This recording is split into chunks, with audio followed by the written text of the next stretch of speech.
یہ ایک گانا بڑا ٹرینڈنگ پر ہے، میں چڑھ کے مسلے سات آسمانہ دے تھلے، پھر اس گانے میں یہاں تک کہا گیا کہ کعبے المو کر کے تبار دنیا۔ یہ مجھے کسی نے بتایا کہ دیکھنا گانے میں کیسے کلمات استعمال کیے گئے ہیں۔ مجھے آپ یہ بتائیں کہ گانوں کے اندر کعبہ، مسلح ایسے کلمات استعمال کرنے کا مقصد کیا ہے؟ کبھی خدا کا نام گانوں میں لیا جا رہا ہوتا ہے، ایک چیز ہے ہی گناہ، مذموم ہے، تو پھر ایسے پاک کلمات کیوں استعمال کیے جا رہے ہیں؟ یہ بے باکی و جہالت نہیں تو پھر اور کیا ہے؟ پھر جہالت کا عام ہو جانا، یہ تو قیامت کی نشانی بھی بیان فرمائی گئی ہے۔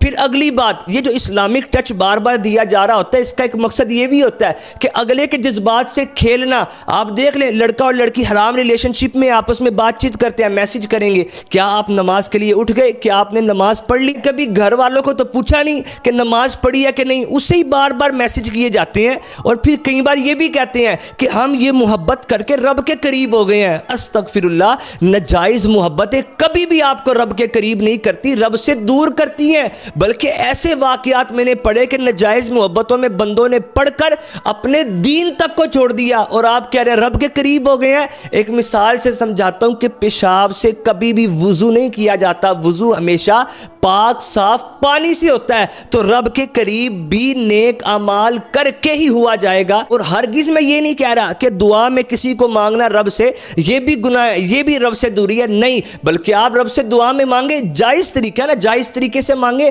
حرام اور ناجائز طریقوں پر آپ نے نہیں چلنا۔ حدیث پاک میں آیا من عاشق فعفا فقتم فمات فہو شہید، کہ اگر کسی کو کسی سے محبت ہو جاتی ہے، اس نے پاک دامنی اختیار کی، مطلب کوئی گناہ نہیں کیا، جائز طریقے سے حاصل کرنے کی کوشش کی، حاصل ہو گئی تو ٹھیک ہے، ورنہ صبر کرتا رہا اور اسی حالت میں وہ دنیا سے گیا تو وہ شہید کا رتبہ پائے گا۔ یہ ساری ناجائز محبتیں ختم ہو جائیں گی۔ آپ رب سے دعا تو کرو کہ مولا مجھے اپنی محبت عطا فرما۔